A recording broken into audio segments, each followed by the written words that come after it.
नमस्कार, बहुत स्वागत है आप सभी का। जी उत्तर प्रदेश उत्तराखंड देख रहे हैं। बुलेटिन की शुरुआत देहरादून में हुए जी यूपी उत्तराखंड के हुए कॉन्क्लेव के साथ कर लेते हैं। कॉन्क्लेव में सीएम धामी समेत कई मंत्रियों ने शिरकत की। इस दौरान जी यूपी उत्तराखंड के एडिटर रमेश चंद्रा ने मुख्यमंत्री और मंत्रियों से उत्तराखंड के बुनियादी जरूरतों से लेकर अर्थव्यवस्था तक को लेकर धारदार सवाल पूछे, जिसके सभी ने संजीदगी के साथ जवाब दिए। और इस दौरान सीएम धामी से यूके SSSC पेपर लीक मामले पर भी सवाल पूछा गया, जिसके जवाब में उन्होंने सख्त कार्रवाई की बात कही और कॉन्क्लेव से जाते ही परीक्षाएं रद्द करने के निर्देश दे दिए। देखिए ये रिपोर्ट।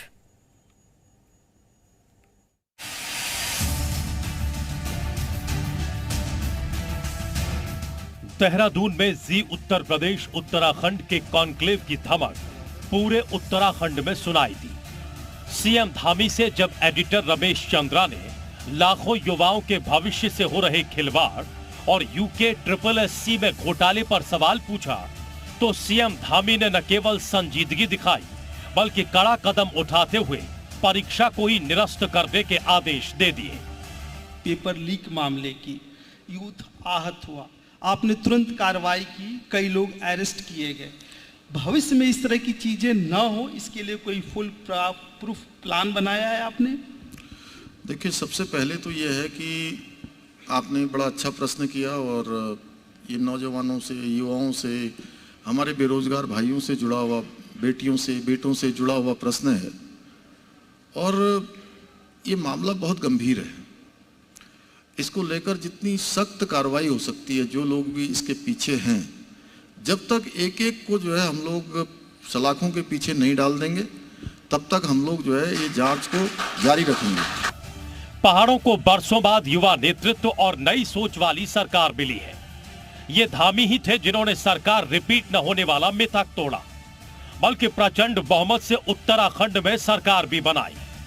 उनके मन में उत्तराखंड को नंबर 1 राज्य बनाने का सपना भी है और सोच भी है।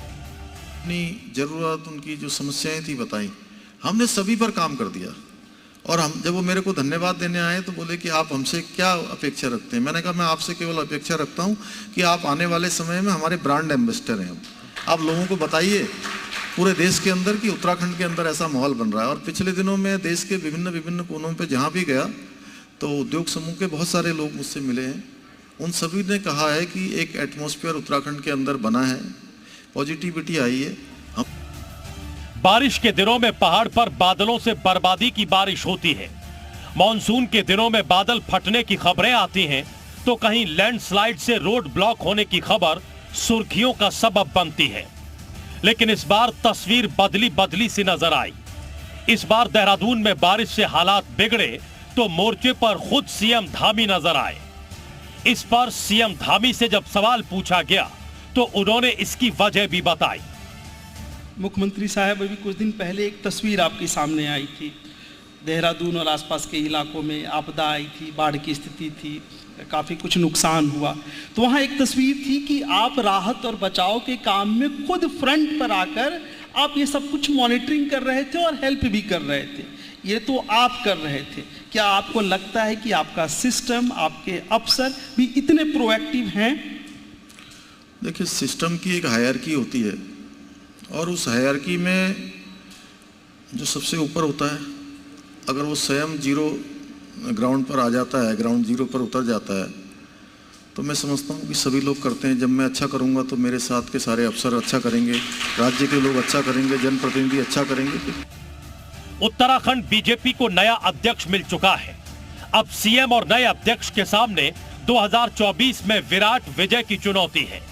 सीएम धामी को अपने काम के आधार पर फिर से जनता का आशीर्वाद मिलने की उम्मीद है। केंद्र और उत्तराखंड में बीजेपी की सरकार है। डबल इंजन की सरकार से पहाड़ के लोगों को बड़ी उम्मीदें हैं। 4 धाम में इस बार रिकॉर्ड श्रद्धालु दर्शन करने के लिए पहुंचे हैं। दिल्ली को देहरादून से जोड़ने के लिए एक्सप्रेसवे का जाल भी बिछने जा रहा है। जाहिर है, अगर सरकार पलायन और रोजगार के मुद्दे पर बड़ा कदम उठाती है तो सूबे की सूरत और सीरत बदलते देर नहीं लगेगी। ब्यूरो रिपोर्ट, जी मीडिया। तो सीएम धामी ने एक और यूके SSSC की सभी परीक्षाएं रद्द करने के निर्देश दिए। वहीं पर दूसरी ओर पेपर लीक के आरोपियों को लेकर भी सीएम धामी सख्त हैं। सीएम का कहना है कि ऐसे आरोपी जिन्होंने पेपर लीक करके लूट खसोट की है, उनके खिलाफ भी कार्रवाई की जाएगी और उनकी संपत्तियों की जांच कराई जाएगी।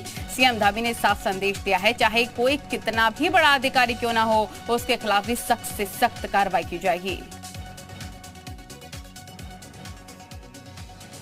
हमारा इसका मुख्य जो काम है आगे का कि ये जो भविष्य में होने वाली भर्तियां हैं उसमें इन सब जो भ्रष्टाचार का, पेपर लीक का, अन्य जो घोटाला जैसी चीज़ आई है इसकी पुनरावृत्ति न हो, उसके लिए हम सख्त कदम उठाएंगे और जांच को हमने कहा है तेज करने के लिए, और विद्यार्थियों का भी, परीक्षार्थियों का भी कोई अहित न हो उसका भी पूरा ख्याल रख रहे हैं। जल्दी से जल्दी और हम वैकल्पिक व्यवस्था है या परमानेंट व्यवस्था है उस दिशा में भी हम आगे बढ़ रहे हैं।